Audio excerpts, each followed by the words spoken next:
What is going on, everyone? Welcome to another very exciting episode right here on the MI Gardener channel. In today's episode, we're going to talk about the Q word and why it is the worst word that you can use as a gardener. The Q word is quit. Now, the Q word is something that I never recommend using because if you use the Q word, you will guarantee 100% failure rate. Once you quit, you can never succeed. And that's because once you quit, it means that you have given up trying. And so I want you all to not give up hope. This video is hopefully going to serve as inspiration because I am kneeling by one of the crops that I have sworn so many times I was going to throw in the towel, I was going to quit, I was going to give up because I was never able to have success. But this year's different. As a gardener, as someone that tries to promote gardening and the beauty that it can provide and the food that it can provide and the motivation and inspiration and just self-worth building that it can give you, I've seen all of the benefits and I just don't want to see you quit. I don't want to see you throw in the towel, even if it was a single crop. Now, the reason why I don't want to see you throw in the towel for even a single crop is because for me, a garden, yes, is for food production, but the other half is for growing yourself. It's for growing you as a person. And if you're not advancing how you garden and you're not learning from your garden and you're not advancing your gardening skill set, then you're never becoming a better gardener. You're only growing what you know what to grow and you're never pushing yourself. And so if you never push yourself, it's just like working out. You know, once you can do 10 curls with a dumbbell, you're supposed to move up a weight so that you can't do 10 anymore. And you get to that point where you just are physically fatigued and you say, I can't. And then you go back and you try again the next day. And you can't, and you try again the next day. And before long, your body gets strong enough to where you can do 10. And then it resets again and you do the whole thing over again. And yes, that seems very frustrating. It can seem very defeating to feel weak again. But if you look back at your garden and you look back at working out for keeping with the example, you look back and you say, well, I started with 10 pounds and I'm up to 40. I feel weak when I go to 45, but I feel stronger when I go back to 35. And it's looking back that's the most important thing. And if you never move forward as a gardener, you have nothing to look back on. Because when you look back, you'll say, well, I pretty much gave up growing everything that ever gave me, a frustration or never gave me, never came to fruition. I pretty much gave up on all of those things, and I'm only left with this small subset of things that I can grow successfully. And you really don't have much to look back on. And so I really want to encourage you all to try growing because you never know. One of my most favorite examples of continuous perseverance and always having hope that today is the day was the infamous Mel Fisher. Now, Mel Fisher, for those of you that don't know, ran a treasure hunting expedition, and he had a boat that he would go out on the ocean and dive down to try to find treasure. And he was on the hunt for an elusive treasure that was a Spanish ship that sank off the coast of Florida, and he had searched for I can't even remember how long. 20, 30 years or so, but every single day he was known for saying one thing: today's the day. Today's the day. And he would tell the crew that, and he would believe it. He would go to sleep knowing that, and he said, today's the day. And when he found it, he discovered the treasure, and he said that day that he woke up, today's the day.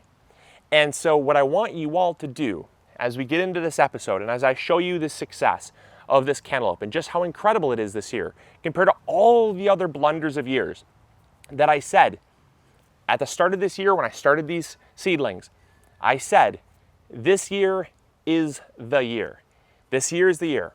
So the melon trellis is looking great. We're almost up at the very top. This side here is growing a little bit slower, but we started these a little later as well, so they're a little behind, but we just keep training them up and telling them which way we want them to grow and kind of give them some guidance, and they eventually start growing up and they'll get up there just fine. But if you look down here on this side, we've got small melons, a little bit bigger cantaloupe, absolutely beautiful. We've got more small fruit there. We've got some more fruit there. Got some more fruit right there. And then you get down to the bottom. Wow. Wow. Absolutely amazing, you guys. Check it out. And that's not even all of it. Wait till you see what I've got on this side. So, coming over here, got some smaller melons, just like on the other side. Got some a little bit bigger melons over here. Some more small melons forming up top. Lots of small melons. The pollinators have been hard at work this year. We've got some bigger ones. Look at these beautiful ones here. Check that out. Absolutely stunning. Coming down here, got even bigger melons. Check out that. Coming down here, even bigger yet. Absolutely beautiful. And then coming over here, the biggest of them all, sitting on the ground like a prize for some pest to come and eat it. So we got to get this thing lifted up and secured in some way. But this is the biggest one yet. Absolutely stunning. So what did we do differently this year besides not give up? Besides persevere, we put our plants on a trellis. This is something that I don't know why we didn't do sooner. But when we started analyzing the reasons why we lost fruit, it was because year after year after year, we'd grow the plants on the ground and let them just kind of free grow and free sprawl along the ground like vining plants do. And inevitably, when the plants would produce some fruit, the fruit would get eaten by mice, raccoons, or squirrels. And it was so defeating to be that close, to be so close to your first ever cantaloupe and then have a pest come and eat it. And so we grew it vertically up a trellis so that it would be out of harm's way. It'd be off the ground, away from hungry mice and raccoons and squirrels. And so it's actually suspended up here, so it's far safer. So this year, the addition of the trellis has given us so much more additional support.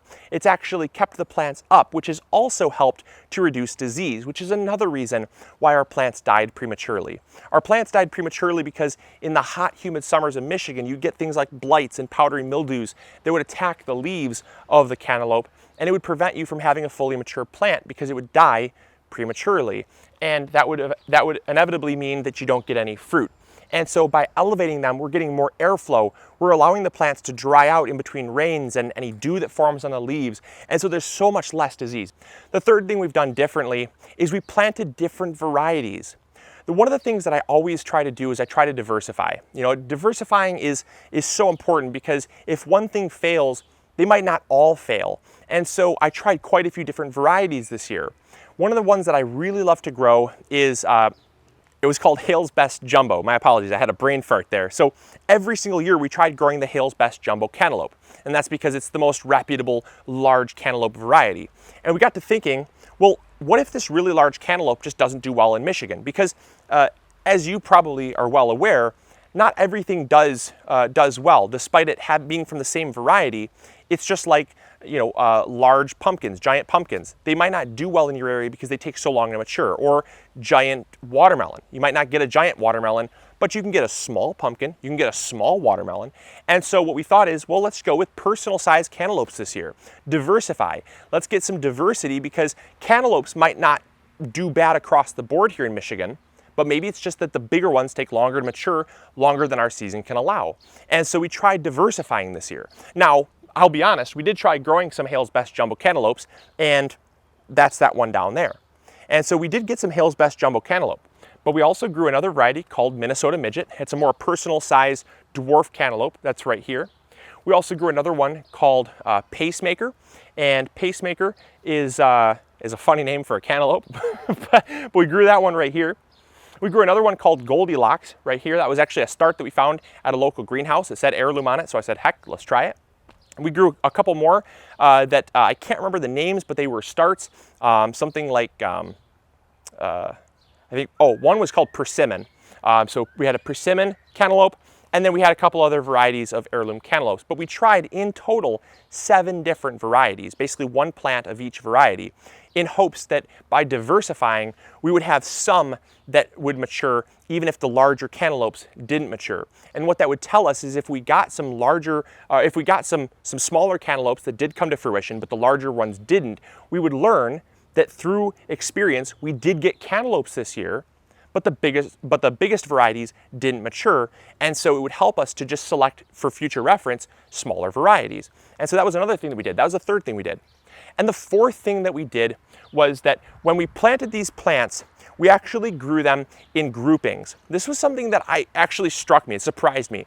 But I heard from an old farmer that told me that when you plant things in groupings, whether it's vining squash, vining pumpkins, or vining cantaloupe, that if you plant them in a cluster of 3 plants, that they will do better than a single plant on its own. I don't know why this is, but he told me to try this, and typically they'll plant them in little mounds, little berms, and they'll plant 3 plants, and they'll let each plant sprawl out. He said that the base of the plant, because the base of the plant is more prone to evaporation, and because melons don't produce any additional side roots, like pumpkins as they grow along the ground, they'll produce roots all along the stem at leaf nodes, but melons won't. Melons are a lot like cucumbers, and that's because they're actually part of the cucurbita family. And when you look at cucumbers and melons, they don't have the ability to set roots all along the stem. And so what he said is that when you plant many plants, it actually will help shade the soil and to reduce evaporation, and therefore it'll have more moisture where the root is, and that allows the plant to send more water up to where it's needed. And so this was just a trick that he told me, and I had no idea about this. It really confused me because I thought there would be competition. I thought there'd be, obviously, competition for nutrients, for sunlight, for water, and things like that. But he swore by it. He said he's always grown his melons and his cucumbers in groups of 3. And so I tried it this year. Whether or not that has helped us, I don't know, but that's another thing that we did. And so all of those things combined led us to, for whatever reason, have an incredible bumper crop. We fertilized exactly the same. We've watered them pretty much exactly the same. It's been very dry, but we did that. And so we really haven't done anything different when it comes to, the growing tips. The pH has stayed the same, the soil has stayed the same, fertilizer stayed the same, and things like that. The only thing different are those things that we changed up, and I think we've changed them up for the better. But I really wanted to encourage you guys not to give up. I hope this video, though longer, I hope it inspired you all to not give up. Keep trying, and if you're having trouble growing melons, hopefully this video helped. It is so hot out that my camera just overheated, so that means it's time to go inside. I hope you guys enjoyed it. I hope you learned something new. As always, this is Luke from the MI Gardener channel, reminding you to keep growing big or going home. Don't ever quit. Don't ever give up. Keep persevering. And we'll catch you all later. See ya. Bye.